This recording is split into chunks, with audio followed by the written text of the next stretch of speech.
In the heavy silence that followed the crucifixion of Jesus, the streets of Jerusalem were steeped in an atmosphere of mourning and uncertainty. The sky, which had darkened during the final hours of the crucifixion, was now beginning to brighten. But the oppression in the hearts of the disciples remained. Those who had followed the Master, witnessed his miracles, and fed on his words, felt lost and desolate. Peter, the impulsive fisherman who had become a leader among them, struggled with the pain of betrayal and the guilt that consumed him, while John, the beloved disciple, tried to keep hope alive, even if fragile. The group of followers was scattered, each dealing with the tragedy in their own way. Some sought refuge in their homes, while others gathered in small groups, murmuring about what had happened. The women who had always stood by Jesus now faced loneliness and despair, especially Mary, his mother, whose pain seemed unbearable. The streets were filled with rumors and speculations. The death of Jesus had left an immense void and a sense that something great and irrevocable was about to happen. It was a moment of transition, not just for the followers of Jesus, but for the entire nation. The religious and political authorities breathed relieved but also restless, as the figure of Jesus had challenged their power and authority. What would happen next? The shadows of doubt and fear loomed over everyone, but there was also a seed of expectation in the air. What did the death of Jesus mean? What could emerge from the darkness now enveloping the city? Meanwhile, in a forgotten corner of the city, a group of Pharisees and priests gathered to discuss recent events. The fear that the teachings of Jesus might still spread among the people left them unsettled. They wondered if the rabbi's death would truly mark the end of his revolutionary ideas, or if there was something more waiting to emerge from the pain and confusion. Thus, the stage was set, a divided people, caught between the pain of loss and the possibility of an uncertain future. The central dilemma was clear: how to move forward after the loss of someone who had promised transformation and life.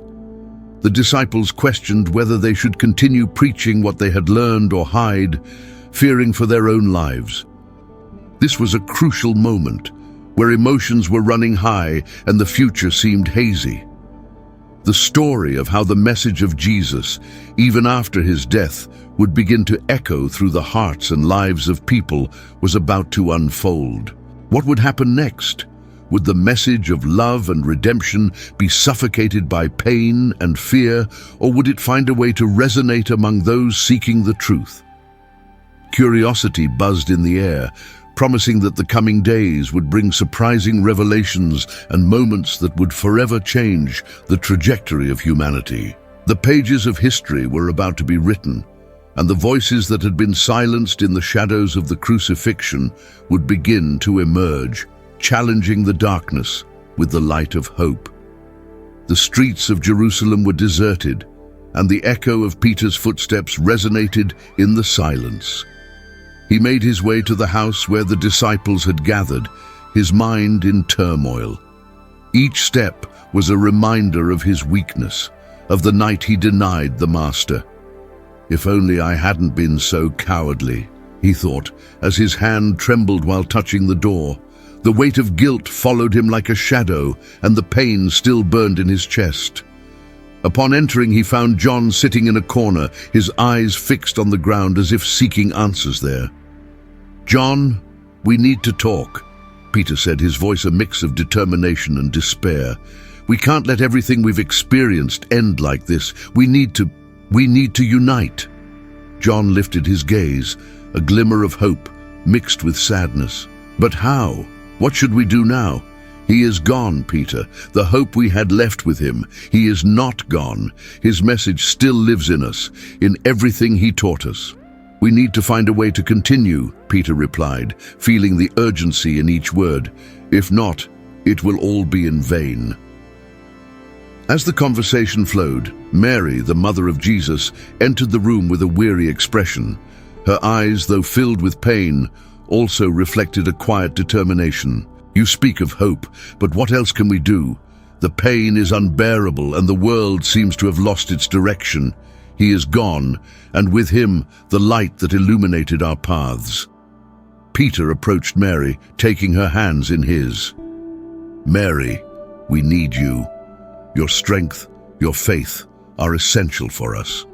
We cannot let sadness consume us. We will honor the memory of Jesus by spreading his message to the world. He united us, and now, even in pain, we need to unite in his remembrance. But how will we do this, Peter? What can we say that has not been silenced by the crucifixion? Mary questioned, her eyes filled with tears. At that moment, James, one of the other disciples, entered the room. He was breathless, as if he had run a marathon. We heard rumors that the Pharisees are planning something. They are afraid that the message of Jesus may still spread. They are gathering to discuss how to contain this revolution that we fear may begin. Peter turned quickly. Then that proves we still have strength. If they fear what we can do, it means the message of Jesus can still resonate. We need to act before they decide to silence us too. But how? We are afraid, Peter. We are lost and directionless. What can we do against the powerful? John questioned, his voice trembling. The room fell silent, and each processed John's words. The reality of the situation began to sink in. They were just a small group, without power, without influence, facing the authorities who controlled the city. We should gather and discuss this with more people. We cannot face this alone, James said, determination starting to shine in his eyes. Let's seek other followers, those who were with him. We need a plan. A plan, Peter repeated, and an idea began to take shape in his mind. If we can gather those who still believe, we can give voice to the message of Jesus. He taught us to love, to care for one another, and that should be what we carry forward. As they spoke, the first signs of trouble began to emerge.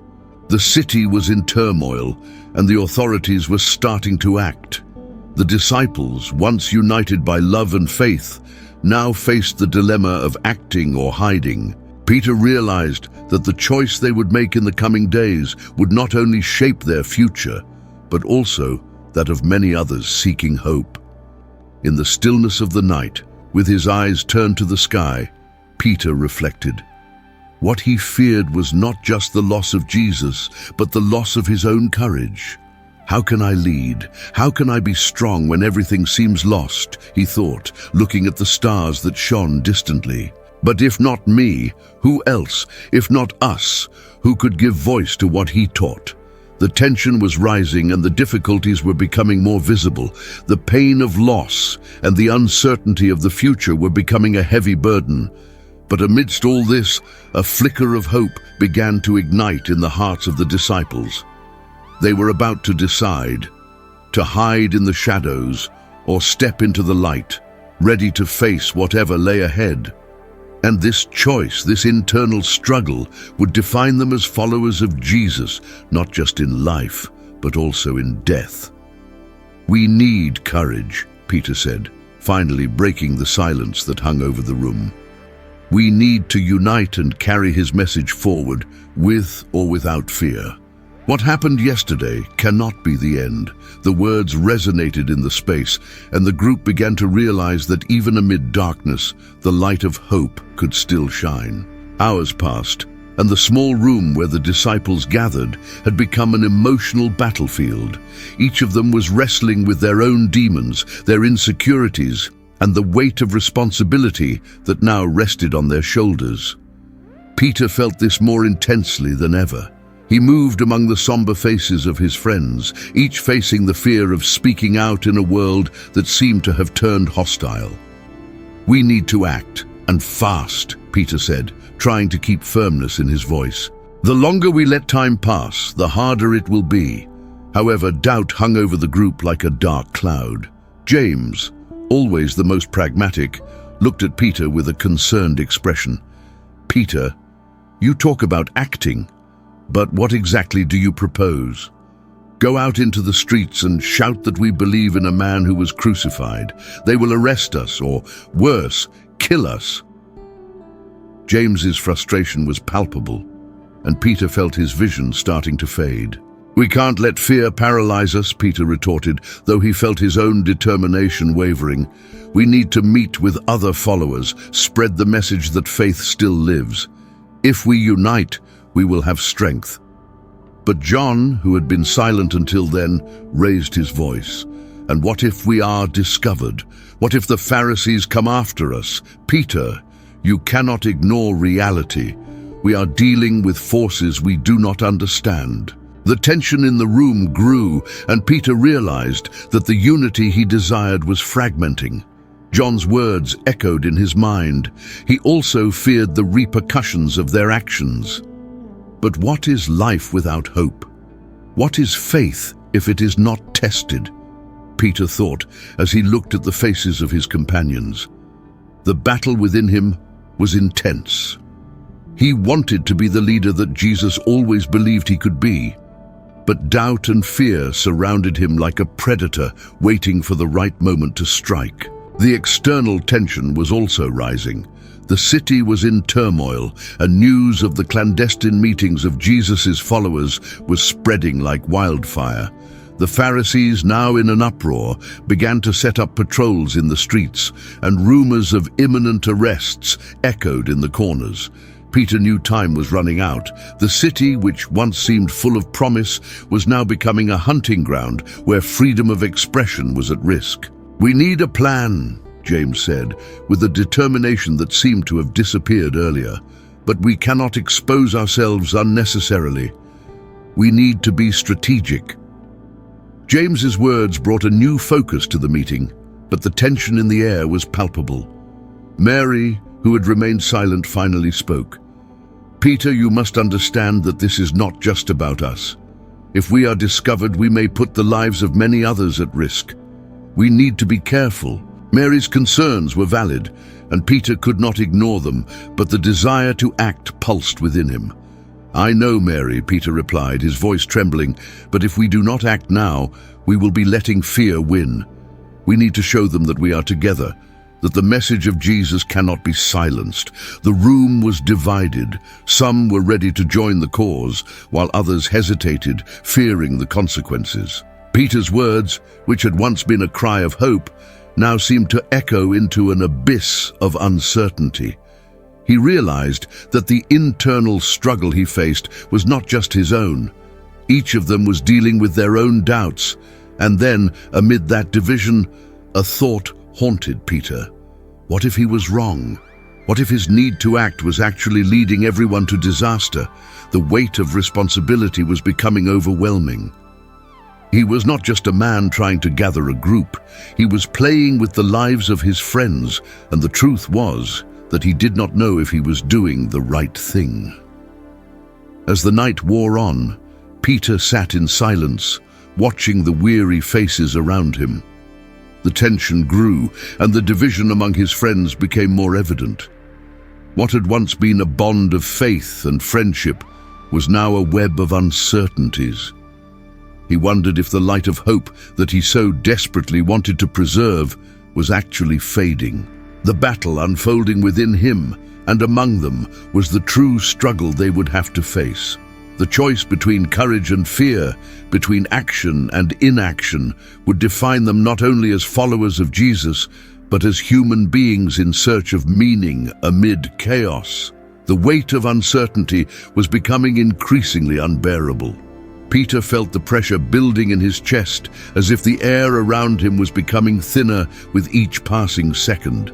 He looked at James, John, and the others, searching for some sign of certainty, some guidance that could illuminate the path. But what he saw were expressions of despair and confusion, each struggling with their own decision, to act or to wait. "Look at us," Peter began, his voice faltering slightly. "We are here, united by a purpose that is greater than any one of us. We are here out of love, out of faith, and for the message that Jesus left us. We cannot let fear consume us." He felt a wave of emotion bubbling inside him, a mixture of hope and despair. "We need to be the voice that cries out in the desert. We need to do this together." John, who until then seemed hesitant, stood up and with eyes shining with determination said, "If what we're doing here is truly important, then we must take risks." The message of Jesus is the light that can guide many, even in the midst of darkness. If we don't carry that light, then who will? John's words echoed in the room, and for a brief moment, Peter felt that the flame of hope was being reignited. James, however, was not convinced. What if we get caught? What will happen to our families, to those we love? The worry in his tone was palpable, and Peter could see that doubt still dominated his friend's mind. The tension in the room escalated, and a new wave of uncertainty threatened to extinguish the small flame of hope that had begun to shine. And then, as if the weight of the world were on his shoulders, Peter made a critical choice. If we get caught, so be it. But we cannot let fear stop us from doing what is right. The life we have now, in silence and hiding, is not living. We need to rise up and be the voice that resonates amid chaos, even if it means risking everything. Peter's words were charged with emotion, and he felt that the entire room had stopped to listen to him. He looked into the eyes of each of his friends, searching for that spark of understanding, of agreement. He wanted them to feel the same passion that was growing inside him, the same urgency to act. But instead, he found hesitation. Mary, with a serious expression, took the floor. "Peter, we cannot be reckless. Faith is not just about action, it's also about wisdom. We need a solid plan, something that keeps us safe while we spread the message." Her words were a reminder that as much as they wanted to act, the safety of the group was equally important. Peter's internal battle intensified. He wanted to be the leader, the voice that inspired, but what if that voice was leading everyone to ruin? A whirlwind of emotions mixed in his heart, love for his friends, fear for their safety, an unwavering determination not to let the message of Jesus be silenced. "I understand what you're saying, Mary, and I agree that we need a plan," Peter said, trying to find a middle ground. "But we also need courage. If we don't show the world that we are here, standing firm in what Jesus taught us, then what was all this for? His sacrifice would have been in vain." The weight of his words seemed to resonate in the room. The gazes of his friends met, and Peter could feel the tension in the air. The room was steeped in a heavy silence as each pondered their own decisions. Insecurity was visible, but there was also a glimmer of determination beginning to emerge. He knew they needed a decisive moment, something that would unite them again. "Let's gather with other followers," James finally suggested. "If we can form a larger group, we can strengthen ourselves and have more security in our actions. If we decide to act, let it be in unity." He looked at Peter, and Peter realized that James was beginning to open up to the possibility of action. "Yes," John agreed, encouraged by the idea. "If we organize meetings, we can share what we've learned, and in doing so, grow the faith and courage in others. This may be what we need to move forward." Peter felt the atmosphere in the room change like a cool breeze on a hot day. And in that moment, something ignited within him. He realized that the internal struggle was not only his, they were all facing their own battles, but together they could create a front. They didn't need to be just followers, they could be leaders, bearers of the message of hope that the world urgently needed. "Then let's do it," Peter said with a new flame in his eyes. "Let's gather, let's act. Together, we will be stronger. And if fear comes, we will face it together. For the message we carry is more powerful than any prison." The group began to stir, and the unity that had been fragmented earlier started to consolidate. The battle was far from over, but now Peter felt that they were ready to face whatever came their way. The decision was made. They would not only endure fear, but they would fight steadfast in their faith and conviction. The silence in the room shattered like broken glass when the decision was made. The group united around a common goal, and the energy radiating from them was palpable. But deep down, I knew that the true test was yet to come. The idea of gathering with other followers was promising, but what to do when reality imposed itself brutally? That night, we met in an isolated place, away from the watchful eyes of those who might report us. The air was thick with expectation and anxiety, but also with renewed determination. The space was small and dark, and shadows danced on the walls as voices whispered stories of faith and resistance. I felt every beat of my heart like a drum resonating in my mind. As we began to share our experiences, a feeling of belonging washed over me. The stories of courage and faith from others were a balm for my anguished soul. But deep down, I knew that moment of unity was fragile. The fear of being discovered hung over us like a dark cloud, and the pressure mounted with every exchanged word. As the meeting unfolded, tension grew. One of our group, a man named Daniel, began to speak about his experience in a prayer group that had been attacked. He described the violent invasion and the despair he felt witnessing his friends being taken away. Daniel's memories were vivid, and he seemed to relive that nightmare in real time. I could see the pain in his eyes, and it hit me like a punch in the stomach. What we were doing was dangerous, and the reality of our dilemma became clearer with each passing moment. "We need to be careful," Maria said, her voice trembling. "We must move cautiously and ensure we don't attract attention. We need to have a clear plan."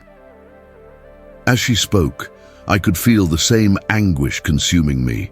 The desire to act and the need for caution were in constant conflict within me. And then, as we discussed possible strategies, the door swung open abruptly. The sound of metal against metal echoed in the room, and a group of armed men entered, their expressions determined and threatening.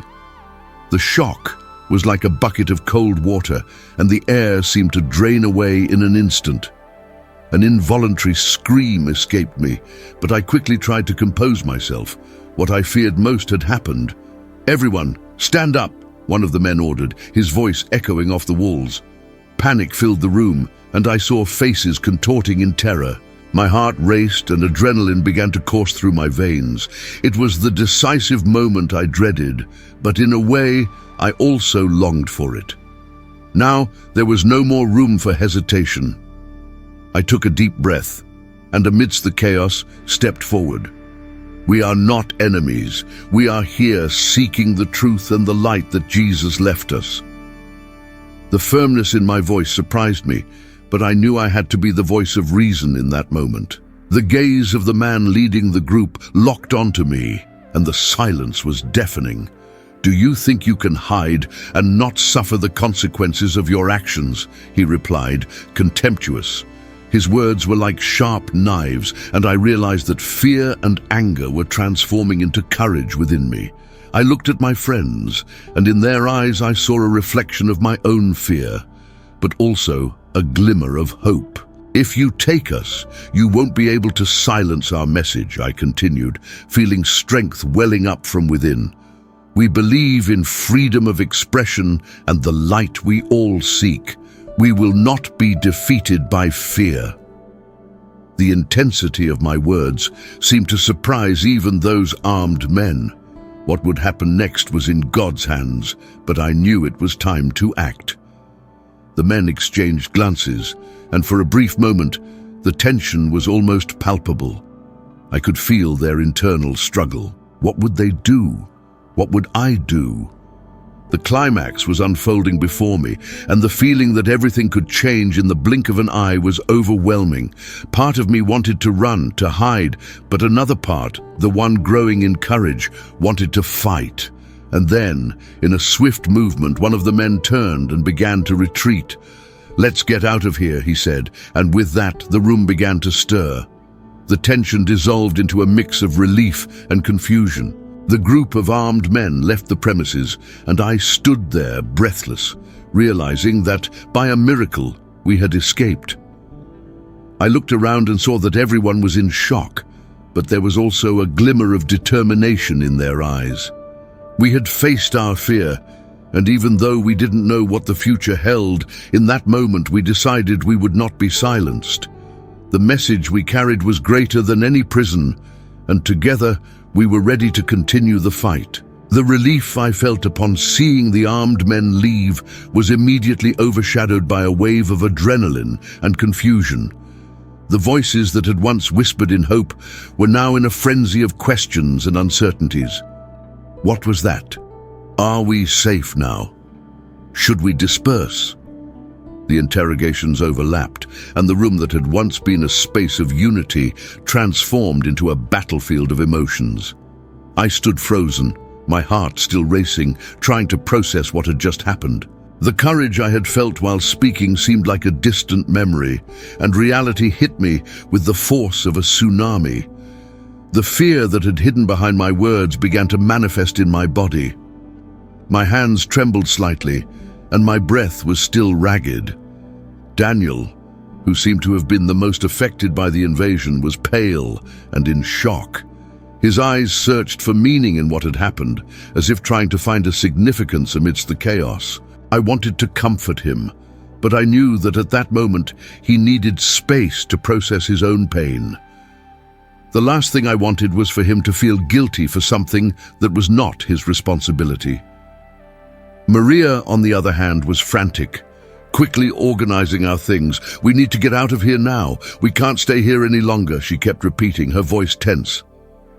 I watched her as she grabbed a small bag with items we had brought. Her determination was contagious, but it also reminded me that time was against us. What had happened in that room could be just the beginning of something much worse. The reality that we were being hunted finally hit me. I looked around, realizing that the unity we had felt moments before was now being tested. The choices we had made so far, no matter how brave, now carried consequences. We were no longer just a group of friends seeking light and hope. We were targets. The idea of being pursued because of our faith sent a chill down my spine. "We need to gather again," I said, trying to sound firm. The words came out like a whisper, but I knew we needed a plan. "We can't let this paralyze us. We have to continue to speak, to meet. If we don't do this, they will win." The reactions of the others were immediate. Daniel, still trembling, nodded slowly, and I saw a spark of determination shine back in his eyes. Maria paused for a moment, looking at me with an expression that mixed fear and hope. "But where? How? We can't risk getting caught again." Her voice had a tremor, but there was also a resilience that encouraged me. The murmurs of uncertainty began to turn into fervent discussions. Each one started to share ideas and suggestions on how to meet again, on how to protect each other. The room, once marked by panic, was now filled with a new energy, an energy that combined fear with determination. The understanding that we could not allow fear to dominate us was taking root in all of us. That night turned into a marathon of plans and promises. The group decided that we needed to find a new location, a refuge where we could not be easily found. We talked about how to move in small groups, using different routes, and about the importance of keeping communication open. With each decision made, there was a feeling that, despite the fear, we were building something larger than ourselves. The lasting effect of our choices began to show. The adrenaline that once united us was now transforming into a sense of mission. What had once been a clandestine meeting had become a movement, a current of resistance that could not be easily erased. The consequences of our meeting were beginning to unfold in ways we had not anticipated, and the idea of being targets instead of paralyzing us seemed to galvanize us. That night, as we dispersed, a new reality was taking hold. What had once been just a desire for freedom was now becoming a tangible struggle, and even with uncertainty looming over us, there was a growing certainty that we were ready to face whatever came our way. The message we carried in our hearts could not be silenced. We were together on this journey, and at that moment, that was all that mattered. The following night was marked by a mix of hope and fear. As we dispersed, each of us carried with us the determination to stay together, even if the darkness physically separated us. What we experienced in that room was not just a call to action. It was a clear reminder that faith and unity could protect us in times of crisis. By morning, the reality we faced was even darker. The city was restless, and rumors about our clandestine meetings spread like wildfire. We decided to meet in a safe location, a small abandoned church on the outskirts of the city, away from curious eyes. As the days passed, the tension increased, but so did our determination. Each meeting in those worn walls was an act of courage and resistance. The story unfolded like an echo of the biblical accounts we knew. I remembered Daniel's experiences in the lion's den, how faith had protected him. I wondered if we too were being tested, if our unity and courage would lead us to a similar outcome. What awaited us was uncertain, but one thing was clear. We could not allow ourselves to be diverted from our purpose.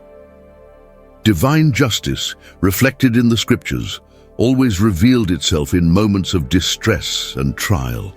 Just as the people of Israel were freed from oppression, we believed that our faith could guide us through suffering. Through prayer and mutual support, we found comfort, even as persecution became fiercer. However, the reality was cruel, and the challenges we faced were real. In one of our meetings, we were surprised by an armed group that invaded the church. We ran, each in different directions, adrenaline coursing through our veins. The fear was palpable, but faith and hope still shone in our hearts. Each of us sought refuge, but the memory of our conversations and promises guided us. The consequences of our choices became evident. While some of us were captured, others managed to escape. The separation was painful, but the certainty that we had planted seeds of hope and resistance kept us strong. Divine justice, which often presented itself in unexpected forms, could reach us in ways we could not imagine. Reflecting on everything we experienced, I realized that the lessons were profound. The unity we cultivated in the midst of adversity was not just a matter of survival. It was a testament to the power of faith. Our voices, though temporarily silenced, would echo through eternity. God's mercy manifested in each of us, giving us the strength to face the unknown. The outcome of our story was not a happy ending in the traditional sense. Pain and loss were present, but there was also a deep sense of purpose. In every tear shed and in every life that rose in resistance, there was a testimony of divine justice. What we learned was that even in darkness, the light of faith could shine brightly.